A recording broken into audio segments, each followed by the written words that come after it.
set of the school to make sure that my children, get to experience high quality education. We are not a perfect school, but we try our best. About future, do we envision robots in our campuses?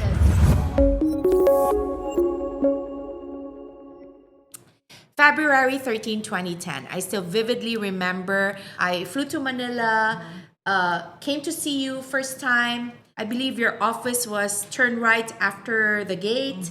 And when I opened, you said something to the effect of, I've been waiting for you, or I've been praying for you. And I actually remember looking back over my shoulder, thinking that somebody else came and you were referring to that person, but it was me. And 15 years later, here we are.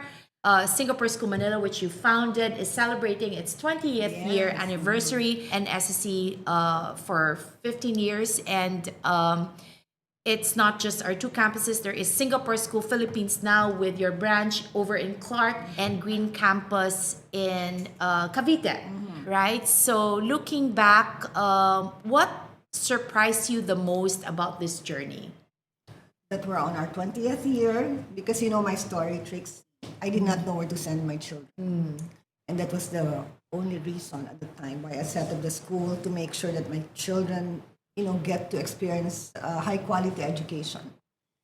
Never did I imagine, think, or plan to grow. Now that the kids are out, we're still growing. And that to me is, something that's meaningful. Because I know now, it's very clear that it's not just about my children. It's about thousands of children. Exactly. And we actually share the same reasons. I was struggling to find school for my kids as well, and to share that same story. And then you don't think so much about 20 years after or 15 years after we were actually desperate to find a school for our children. Right. And that's the reason why I said yes to you. Because while I was talking to you, it was like talking to myself. You had the same exact reasons, same exact dreams, same exact energy, and that made me say yes after 5 minutes. Wow. But that's also something that I really admire about you, Analei. Like, while I'm the type of person that needs to take 9 out of the 10 items in the box to say yes, you've always been very strong in the way you look at things and your convictions, and that has really been very inspiring. And actually, one of the best advice I got from the get-go when we first opened, and which I bring to this day, although it will have to be tweaked a little bit, is that you told me, because I was like how do we address the children? How do we take care of them? How do we support and foster their growth and development? And you simply said, treat them like your own. And I think that has been such a strong guiding principle. These days, though, may I ask, now that our children, the reasons behind why we opened the school are grown, how do we update that advice? How we treat our grandchildren? I don't have yet. I'm there already, but you're not there yet. So nothing has changed. I see each and every child as my own. So I'm able to relate to them, to make sure that they grow, to make sure that, they get to reach their full potential while with us.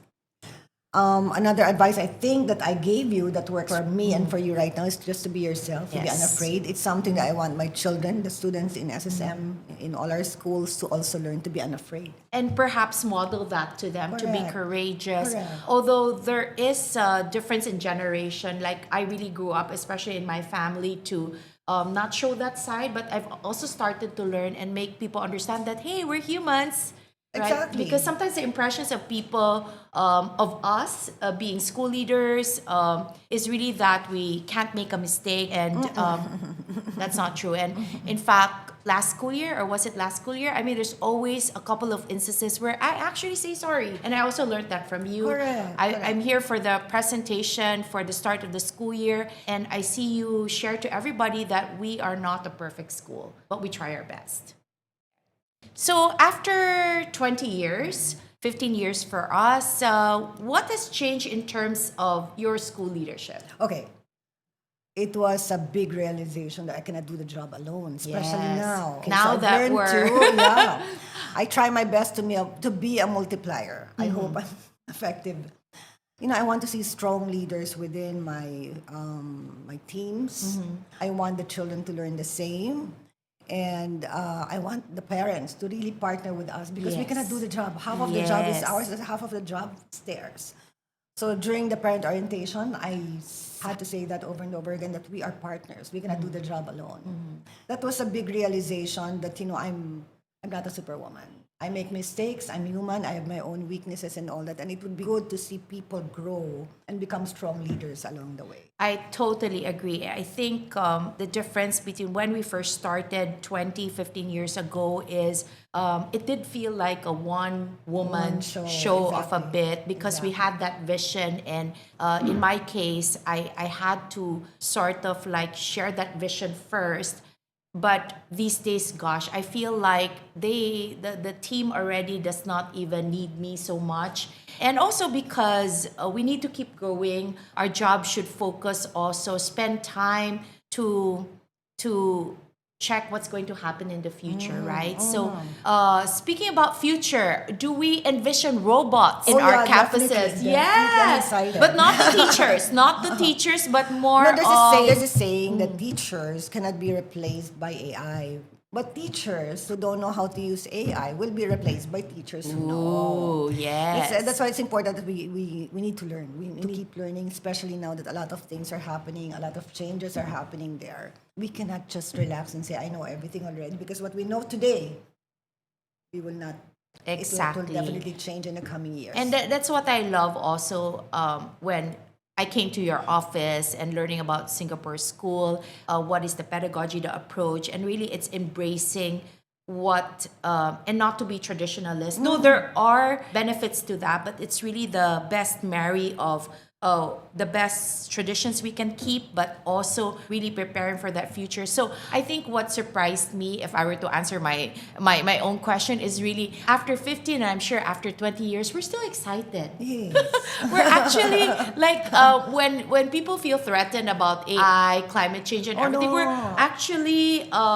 actually excited because we feel we are empowered, or we have that ability to actually make a difference in the world, right? So yeah, I think the term that I use there is change. I welcome change. I get excited when there's change, and I create change. We create change, and I love it.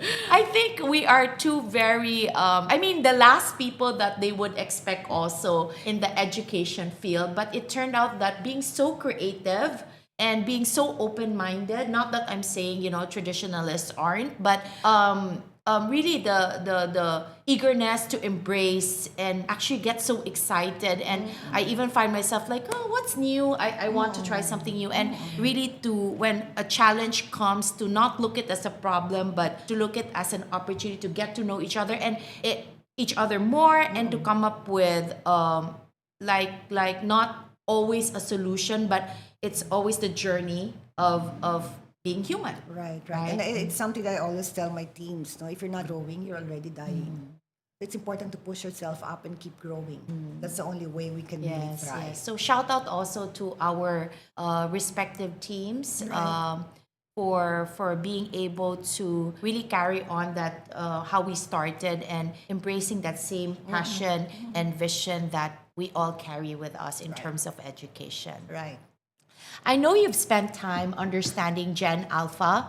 So what advice would you give their parents and our teachers in being able to handle or manage and even understand this generation better? So Gen Alpha would be our primary and preschool kids? Preschool to 14. A little bit, 14 years lower old. secondary, yes. It was a shock. My What first you experience, I'm like, what happened to them? Especially after COVID, it was very evident that they were like, something happened to the children. I thought something happened to the children. Eventually, when I had to stop and think and study and do research and understand, no, they're just really different because it's a different generation. Very special, not in a sick way, not the way they're labeled, because it's the most labeled generation too, because they're misunderstood. No, these kids are special in a way that the whole brain, they're right and left. They can do everything. They're good in math and science. They can draw. They can dance. They can do sports. They're highly intuitive. So we cannot treat them as if, they're sick, labeled and all that. No, because we need to really understand and work with them. Right now, we're trying our best to also make our parents understand who they are and what they are, because they're totally different from us. They ask many questions. They will argue if they don't get the right explanation. And the why is very important. So the best way to deal with them is to make sure that they understand why. Like, you cannot just say, turn off your gadget. They will just look at you like, what? There should be a why, and the why has to make sense. That's the major difference. I saw also you mentioned, because you shared to me this information, I saw that part where negatives don't work on them. Actually, not just them, all of us, because the brain does not understand negatives. So when we say do not, do not, do not, what they pick up, what the brain picks up is the word that comes after do not.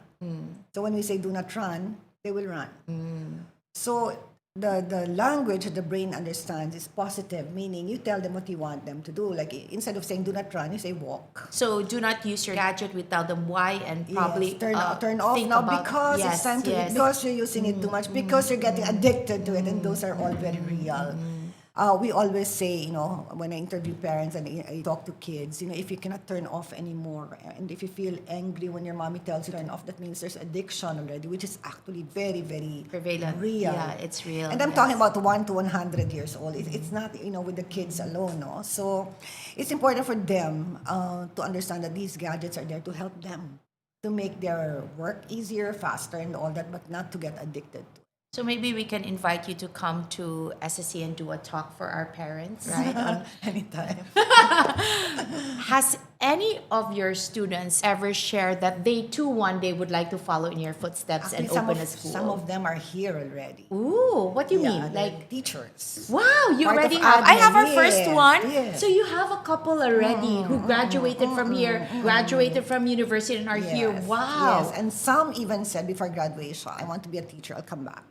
So that's very good, no? Because I can see that some of them are also inspired to do the same, or maybe even better. Yes. I have a different answer to that, because I did see, like, maybe for the younger kids they would say no because it's so challenging. You have to scold kids, and I think that's a traditional view of what our job is. So what I'm trying to do is, like, intentionally also show them that it's really a lovely job. It is the most fulfilling, and we do have a lot of fun. Like, Tita Analei and I, we have the best time. We laugh, and when we're not feeling so good, we're also there for each other. So it's something that we hope that children can really be encouraged to do. If not for a school, open something else that can contribute to the community. I think what they need to understand is we're all here for a purpose. Yes, We're here to do something, and they just need to find it. And to me, honestly, if they just learn to use their inner compass, they will find it. They will find their path. If they learn to use, emotions. We both got excited when we were starting this, right? There's an inner compass. Do what feels right for you, what makes you happy, and follow that road. Yes, and this foundation we teach them, but also to remind the kids to be patient. Oh yeah, because your life has chapters. Also for parents to be patient, right? Like I heard you talk yesterday again for the parent orientation that they're doing, leading to the opening of school, about the expectations being set on these children as well. That it shouldn't be just the grades, but really becoming who they are and doing their best. Yes, doing their best. So what can people expect from Singapore School Philippines? Okay, from us, that we will keep growing. Yeah. We will keep doing our best. We will never be perfect. That's a line that I love saying all the time now, because there's no perfect school. But every year we look at everything that went well, that we can do over again, and we look at things that we can improve, and we try to get better. And every year there is always that list, right? Lessons learned. Yes, and it's wonderful. I find it beautiful, actually. And really, it's our adaptability and our persistence right? Like to always make things better as Right. each year passes. Right, So right. here's to our 25th, 50th. Oh gosh, how old will we be? You know what? I don't feel like I'm old, but when I see my graduates, I start feeling. But if it's just me, I feel like I'm the same person I was like 20 years ago. So you wrote a book, a mini bio, and I think all campuses, all Singapore school campuses should hear you now on what you mean with this title. Well, it's something I've been wanting to do for the longest time, and fortunately, it flowed. I had to give up my Netflix for a month in exchange for this one. And for some reason, like all the other things that I started doing, I was guided. You know, when people ask me, how are you able to do this? I always say, it's not me, I just follow. You feel it. Again, the inner compass should be, you should be able to follow, to realize that it's there. And then it will lead you to places that you never even thought you can end up in. So when you say miracles don't exist, You know, because I grew up thinking miracles are like, big, Jesus Christ coming down and all that. I realized along the way that it can be part of our lives. So the definition of the word doesn't have to be, something extravagant, something extraordinary. It can be part of your life on a daily thing. If you Basis. just, if you learn to be able to see it, to recognize, and to even use it. it is such a beautiful book, Thank beautiful you. story, and more to come. Thank you. Thank you. Hopefully. And thank you for saying yes to this. Always. You're my